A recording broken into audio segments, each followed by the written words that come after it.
Hello and welcome to the Everything is Black and White podcast. It's time for the view from the opposition. And this week it comes from Jordan Russell from the Talking Wolves podcast. Wolves, the visitors to St James's Park on Wednesday night as the Premier League returns following the FA Cup in which Newcastle defeated Bromley up at St James's Park. Jordan, thank you very much for popping onto the podcast. How are you keeping? Are you well? Yeah, I'm good, mate. Thanks. How are you?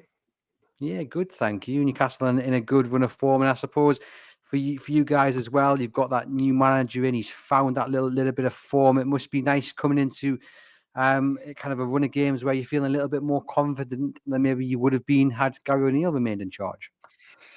Yeah, for sure. I think Vita Pereira's come in and he's changed the mentality around the squad. We definitely look a little bit more stern and a little bit more steel about us when it comes to what it was under Gary O'Neill. I think under Gary O'Neill, we were a little bit of a sinking ship, to be honest with you. And I know from the outside looking in, people were like, Gary O'Neill is almost like a bit of a media darling because of an appearance on Monday Night Football. But actually, as Wolves fans, we'd all seen it. The Bournemouth fans had told us all about it. It just took a little bit longer to sort of come to fruition, I think. And look, we were very happy that it was the right time to get him out. He probably should have gone a couple of months earlier, if I'm honest with you, after we lost to Brentford away. And I feel like we've wasted a few games, which is why we are where we are. But yeah, look, Vita Pereira's come in. He's changed things around. I think people might look at the Forest result before the FA Cup where we lost 3-0 at home. But actually, people that watched that game, it certainly wasn't a 3-0 game. We had a lot of chances. We had like 3 or 4 key players out as well.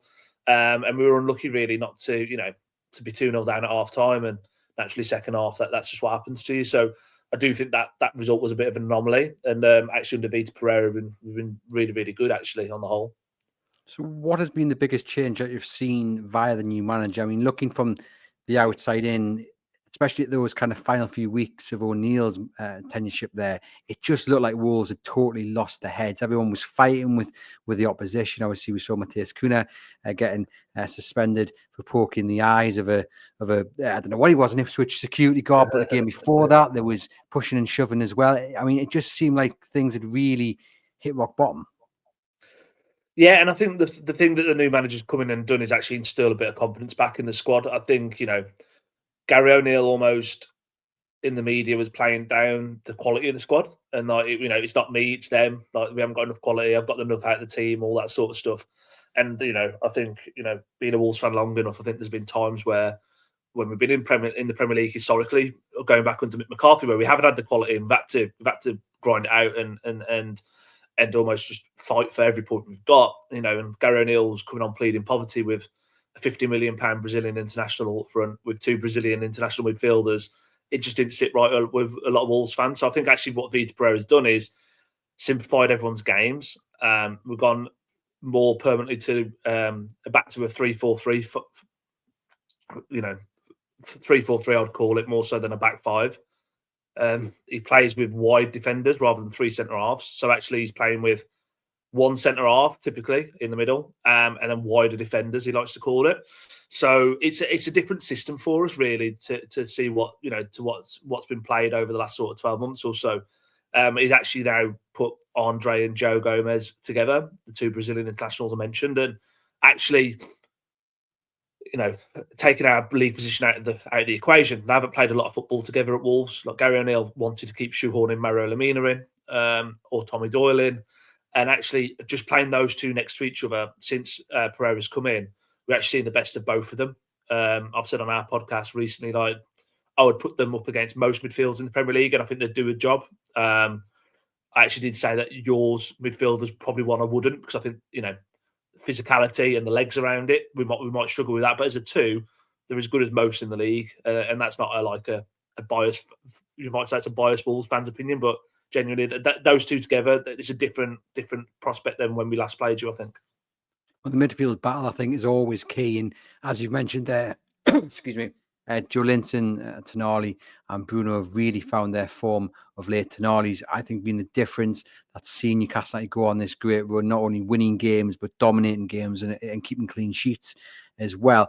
We've seen teams really struggle when they've only played 2 in the middle. I mean, even when Spurs went to play 3 in the middle, they still couldn't win that midfield battle. Do you think you guys might set up a little bit differently to try and contain Newcastle United's midfield, or do you think you will play to your strengths and back your players to hopefully, from your point of view, pick up a good result? I think we'll play to our strengths only on the basis of, I think if we try and match up against you, we'd then have to lose someone in terms of in those forward positions. And again, in this run that we've been on with Cunha, now he's back for the Newcastle game. Strand Larsen's a very strong, good centre forward as well for the division, and Gonzalo Gedge as a three as well. They've been playing quite well together. So I feel like if we were to try and match you in midfield, we'd obviously probably lose Gedge, and then it's one of those things, and you're losing your shape and your identity a little bit from the off. I think you'll stick to what we know, and almost, we might play a little bit deeper within that shape, but look to try and break on you any possibility we have. And I think that's Wolves. When we've come up under Nuno, and that the identity of the team since we've come back up in the Premier League, for me, we've been our best when we've been a little bit more pragmatic and a counter-attacking side. And I think that probably stands as the best stead of getting anything from St James's Park, to be honest with you, on Wednesday night. And is that how you think you guys will play? Just sit a bit deep, invite Newcastle on, give Newcastle the majority of the ball, and then try and maybe absorb the pressure and then hit on the counter? I think so, yeah. I think so. We've got good wing backs in Aitnery, and it's unfortunate for us that Semedo's probably going to be injured, but Rodrigo Gomez is a young Portuguese under-21 international that's full of energy, gets up and down, scored a great goal on the weekend. And I think it's one of those things where we will probably sit in a little bit, but we have got a little bit of a bite to the punch now when it comes to that counter-attack. We didn't have that under O'Neill. He set us up in a completely different way. But actually, I think that if you do give us any space to exploit, we will exploit it. And I do think, I really do like I know Tonali's been an excellent addition for you this season, but I do think, Gomez and Andre versus Joe Linton and Bruno is, it's a good battle. And I'm sure there's going to be some Brazilian fans watching and enjoying that tasty matchup as well, because that's probably 4 of the 5 Brazilian centre midfielders going into the World Cup, I would say, for 2026.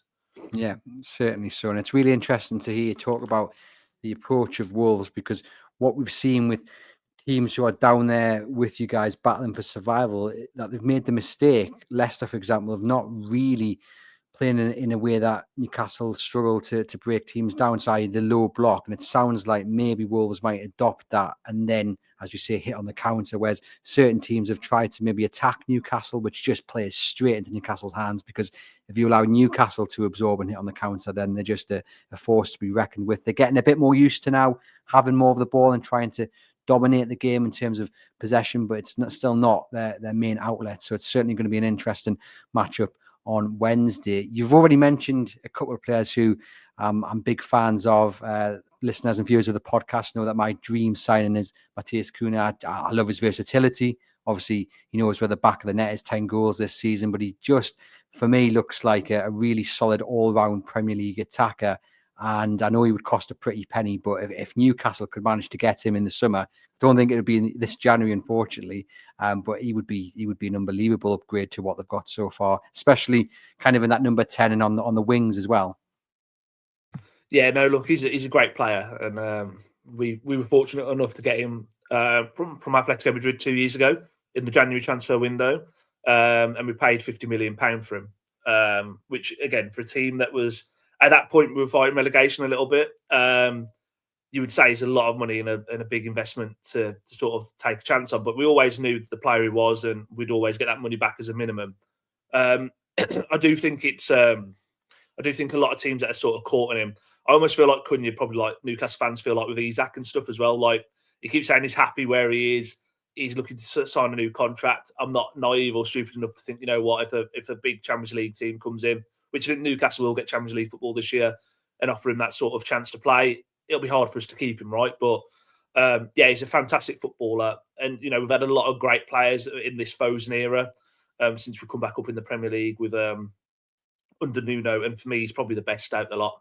And that's taking Jota, Pedro Neto, Ruben Neves, all these players into it. I do think Cunha's the best out of the lot, and he's certainly playing in the worst squad or the worst team out of the lot of them as well. So, look, I think if Cunha was to go in the summer, I think they're looking to do a new contract for him with a relegation release clause, which is a fair one, where I think we just get our money back. But I think if we stay up in the Premier League and Vita Pro is looking to build on next year, I think he's going to cost at least £70 million. For that to be bought for 50. And that's going to be challenging for a lot of teams to find that sort of money, especially with PSR.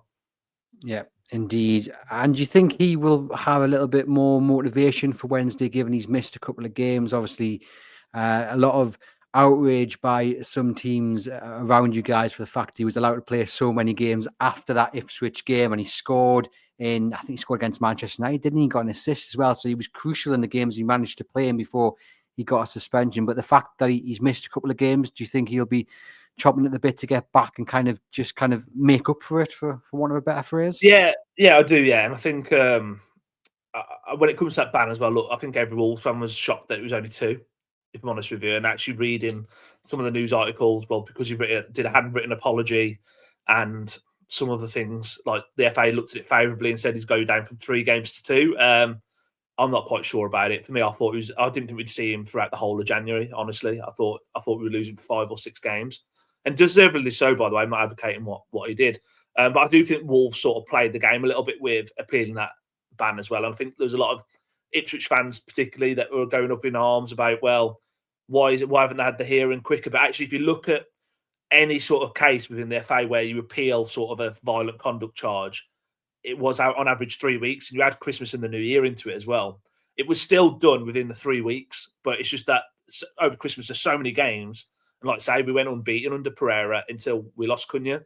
So any game that Cunha's played for us under Pereira, we've got 7 points out of 9. That includes like an away draw at Tottenham, which again doesn't sound amazing, but Tottenham are hot and cold, so and we played them on they were decent that day as well, so we gave him a good game. So look, I think he'll have the fire back in his belly, and I think he's got a point to prove. And he's apologised to Wolves fans, and look, I think we'll see a good version of him on Wednesday night, and it'll be interesting for me to see how he sort of plays up and face up against Livramento a little bit, because he'll be playing he plays in off the left a little bit in this formation for us, and sort of any space that Livramento leaves for him that's where you're going to find the problems. So I think Livramento is going to have to probably just be mindful of how far he goes up on the pitch, because I'm guessing it would be Livramento over Trippier from recent weeks as well. But the one thing with Matheus Cunha is his ball carrying ability. He seems to get quicker when he's got the ball at his feet, which is meant he'll run away from people. And I think actually, again, coming back to it, if you leave a space on the counter attack, he will hurt you, and he's too good of a player not to. So maybe one for Jacob Murphy to help out his fellow teammate, and maybe Joe Linton as well, dropping deep into that maybe hybrid role, which has happened at certain points of this season in certain games where he's dropped back and helped out his defence to stop attacking players like Cunha. The other man that I've been really impressed with as well this season is Strand Larsen. I think he's another fantastic signing, a really kind of a stupid business. 7 goals this season, 2 assists. He just looks like he's a very good Premier League striker, and also with his best years ahead of him as well. Yeah, it's coming. We've triggered the loan option to a permanent deal now as well, so he's becoming a permanent player. I think it's for £29 million we've got him for now. Look, he's 24 years old. It's his first season in the Premier League, well, first 6 months even, and I think he stuck to it like a duck to water. Yeah, I think there's still times where you'd like to think, for the size and physicality of him, he's 6'4". I do think sometimes he gets brushed off the ball a little bit, but I do think that people get a bit lazy with the connotation of, he's a big lad, he should be better if he's back to goal. He's deceptively quick for the size of him, and again, he missed a couple of big chances against Forest, but actually his conversion rate's really, really good. And I think, again, if him and Cunha link up so well together, and I think actually he might be able to afford to give us a chance on Wednesday, but if you give him 2, he'll put 1 away. And that's sort of what we've been missing really since Raul Jimenez left Wolves. And I'll say Jimenez left Wolves pre-head injury. That was the one thing that sort of stunted our trajectory when we had the back-to-back 7 finishes and stuff. When we lost Raul, we had to put Fabio Silva up front, who was an 18-year-old lad at the time. It's coming good now out at Las Palmas, but yeah, it was just a little bit too fresh and naive to be a Premier League striker. And we've been really fighting for that sort of, to fill that void since that version of Raul. And Strand Larsen's by far the closest we've got to that. He works tirelessly. He's got good movement. Again, his conversion rate's really good and pretty solid. And I think he scored a fair few goals actually for a team that have been struggling earlier on in this season. And again, I think people know a little bit more about him if at international level he was doing it as well. But unfortunately, he's behind Haaland and Sorloth, who are two great strikers in the right mind as well. So yeah, look, he's a good footballer. I'm glad we've got him at Wolves, and he's another one that I think we'll probably end up selling for profit later on down the line as well. Are you concerned about any of Newcastle United's players in particular? I know you've mentioned the midfield, but does anyone else stand out for you? Yeah, look, I think the one thing I've said about Newcastle a few times in our pods over the last few years under Eddie Howe is just sheer physicality and energy in midfield. I think you overrun teams a lot, and that's something that we've struggled with when we played Newcastle in the past. I think you're a very, very good outfit, and then you add the quality of Gordon and Isak on the top of it. Like I say, I predicted you to come in the top four to start the season. I'm looking like I might be good on that prediction now. The one thing for us that is a bit of a bonus, which you might think is a little bit cliche, is Harvey Barnes being out, because even at Leicester, that guy scored goals against us, and he scored a cracking goal at Molineux against us when you beat us 2-1 earlier on in the season. So him being out is a little bit of a boost for us, because he's just one of those players that seems to score against us all the time. But yeah, look, I'm a big fan of Gordon. Isak's obviously got natural quality that everyone's aware of.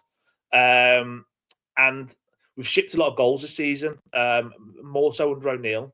And like I say, I do think it's a different proposition for Newcastle on Wednesday night from under Vita Pereira. So I think it'd be unfair of Newcastle fans to think you're going to come in as steamrollers, because a few weeks ago I'd say yes, but I don't think that'll be the case now. We've also added a centre half from Rennes, from the French league, Emmanuel Agabadou, and he made his debut against Bristol City. Big, strong, imposing Ivory Coast international. And again, he will be probably playing on the left of the three.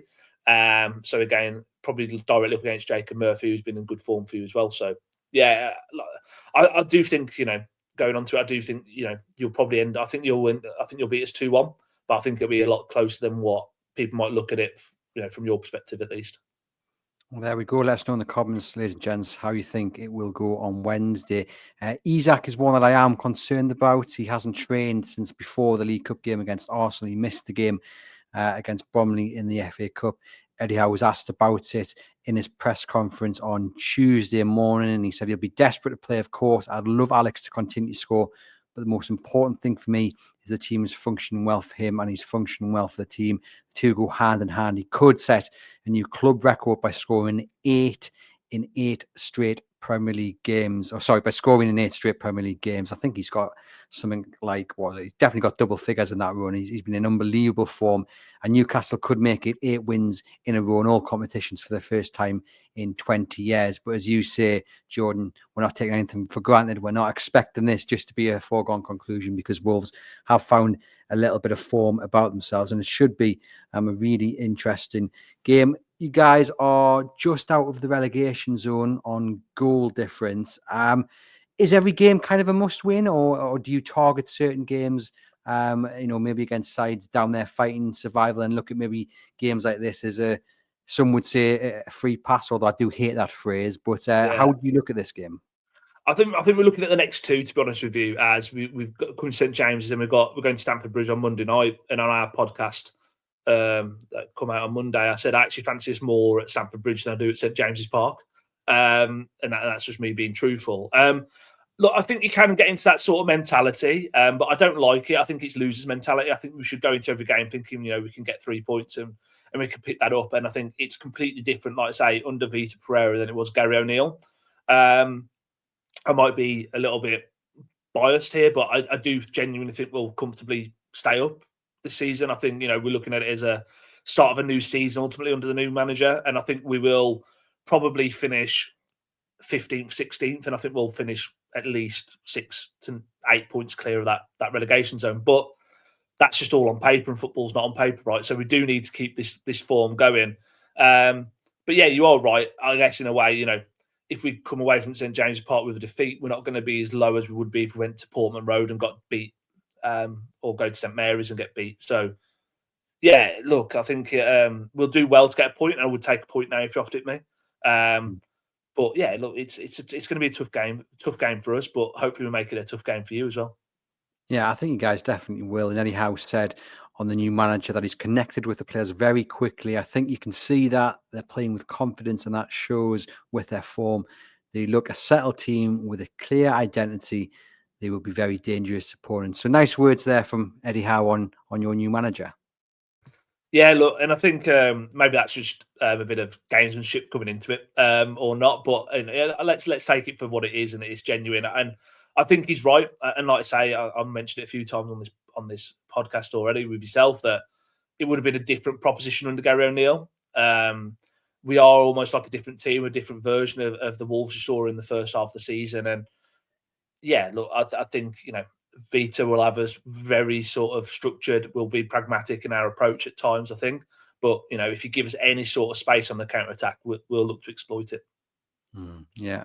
Just before we wrap up and get the score predictions once again from Jordan, just remind that this episode is brought to you by NordVPN. Hit that link in the podcast description box to get a heavily discounted offer exclusive to our listeners and viewers of the Everything is Black and White podcast. Help protect yourself. One subscription can be used over 10 devices and help support the podcast as well. Thank you to those who have done so, and thank you to you if you're about to do so. Do it, because it helps keep this content nice and free for all you guys. Thank you very much.